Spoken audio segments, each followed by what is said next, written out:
Raptors head coach Nick Nurse there, and it is a players-only night on TNT. But in the interest of equal time, let's welcome in Raptors play-by-play voice Matt Devlin, who you can see on your screen there.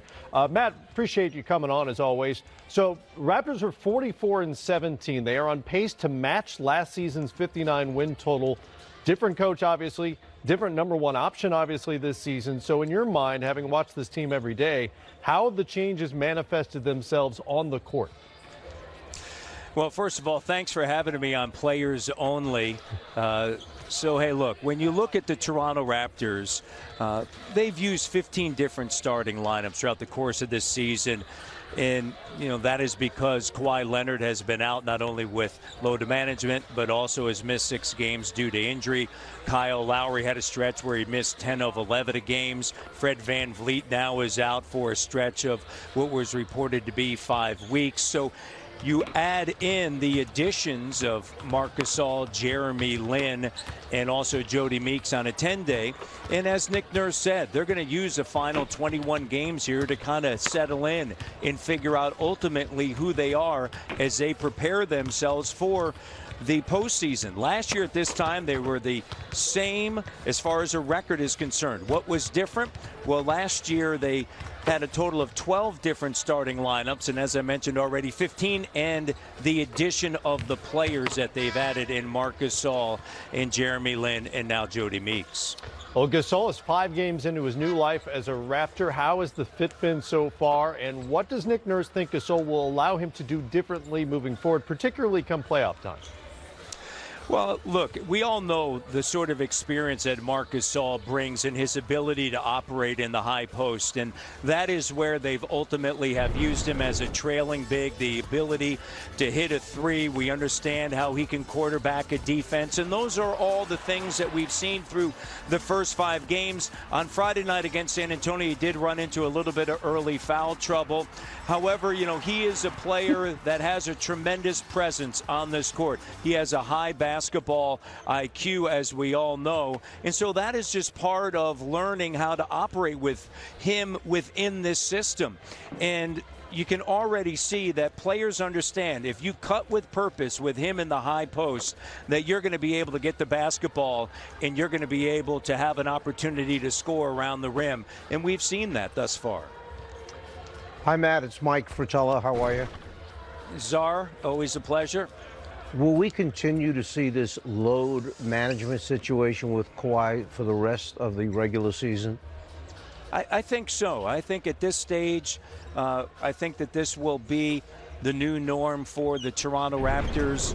There are 21 games left. Does he get to around 60 games? That would be 16 of the final 21, but I do think so.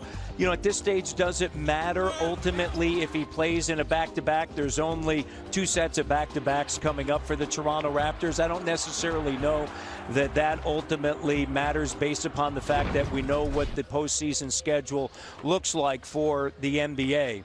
I think this is one of the things that the Toronto Raptors want. They want him ready for the playoffs.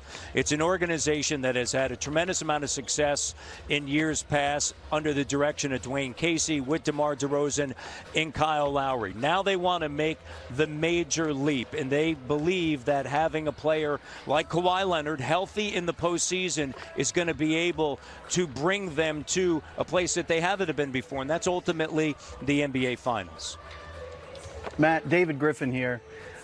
You mentioned the multiple lineups, the injuries, and the issues they've had with that, and I think it manifests itself the most on the defensive end. You've seen the Raptors uncharacteristically really struggled to defend at times this year, but 2 people that have been really the rocks for you all season, Danny Green and Pascal Siakam, really get it done on that side of the ball. What has it been like to cover those guys this season, and where do you think each of them are in their progress in terms of, particularly Siakam, in terms of where he ends up in his development? Well, Griff, it's a great point. I think you're exactly right. When you look at the defensive numbers when they started 20-4 compared to where they've been since, you know, as Czar certainly knows, as you know, just the lack of communication and continuity on the defensive end, it does manifest itself. This is a team that when they get stops and have the ability to get out and run in transition is one of the best teams in the NBA. And so when you look at a Danny Green, look, his ability to knock down three-point shot adds such a huge value to this team. And then also his defensive prowess, as we know, somebody that has been there and done it before.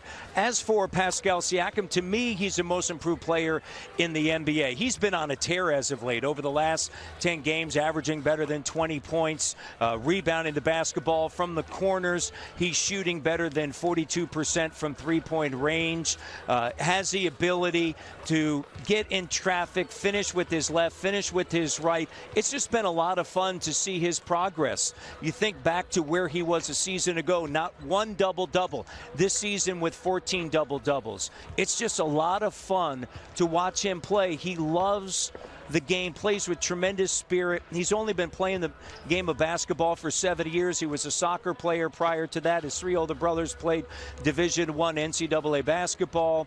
It's just a joy to watch him play, and I think he has a high ceiling. I think he'll be an all-star in this league. Yeah, Siakam would probably get my vote at this point as well. It's only February. Ballots aren't due for a while. Good to add another broadcasting voice to the broadcast. Matt Devlin, not a player, but a quality broadcaster. We got a player over here, 3 Ds right here. He's always ready to lurking. go. He's always lurking nearby with a microphone handy. Matt Devlin with us from Toronto. Good to have you on. My pleasure. All right. Guys, looking forward to this Toronto team. Let's talk about, because it's all about the playoffs with them, right? You know, they were the #1 seed last year. They didn't quite get it done. LeBron had something to do with that. Gasol is one of those guys that they hope can impact playoff series. How much of a difference can he make? Well, I think particularly on the defensive end, when he gets comfortable with exactly what they're doing from a scheming perspective, he sort of helps them be a Swiss Army knife. They have the ability now with Ibaka and Siakam to match up with some of the more rangy wings. They can chase guys out to the three-point line. What Marc is going to do is give them a weapon against a Joel Embiid, by way of example, in the paint. This is a former Defensive Player of the Year, largely because of his work as a rim protector. And I think once he gets comfortable with what they're scheming, that's really where you're going to see his value. Is this guy a starter for them eventually, come playoff time, or is he a guy that's going to come off the bench?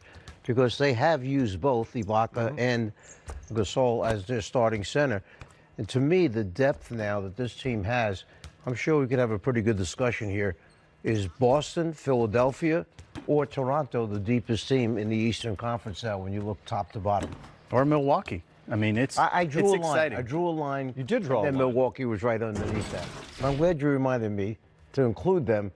No, but it's a great point, Coach. As you see, the line is here, Griff, okay? The line is right here. No, but I mean, it's a great point. There was a time when at the top of the Eastern Conference, there was really only depth in 2 places. Right. And I'm not sure that depth can be the advantage it once was. So what you're talking about now in terms of knowing who your starter is going to be and who your rotation players are, that means a lot more than just the word depth now. It's not enough to be deep. I wonder if a coach would ever go into the playoffs and play game 1 with so-and-so as his starter, and then game 2 come back and use the other guy in that position. Ibaka and Gasol. I mean, Nurse has been switching up lineups all season long. And, some of that has to do with Ibaka and before Valanciunas and now Gasol, depending on the matchup. Yeah, you could see that happening perhaps if they lost game 1 and now come back in game 2 and say, wait a minute, let's make that move at whatever the position is. Right. My question would be also about the Raptors is, you know, they dealt away C.J. Miles, DeLon Wright went away in those deals.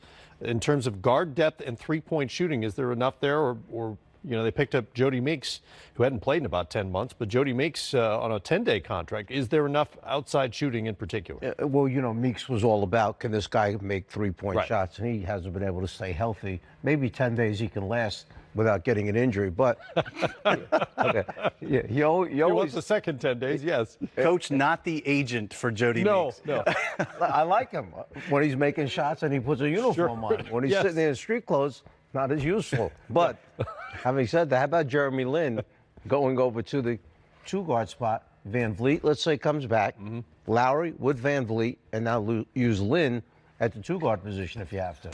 Yeah, and I think from a scoring perspective, certainly Jeremy can do some of that for you. I think what's interesting, though, what you said about Jody is a really good point, and I think overall the question Matt asks is a good one. I don't know that they have enough depth of shooting and enough floor spacing to really give Kawhi room to work if Kyle Lowry's not making shots. Right. And I think a lot of it, rightly or wrongly, is going to fall on Kyle. And if he's in that space where he's a 30% three-point shooter and he can get there, they're going to struggle.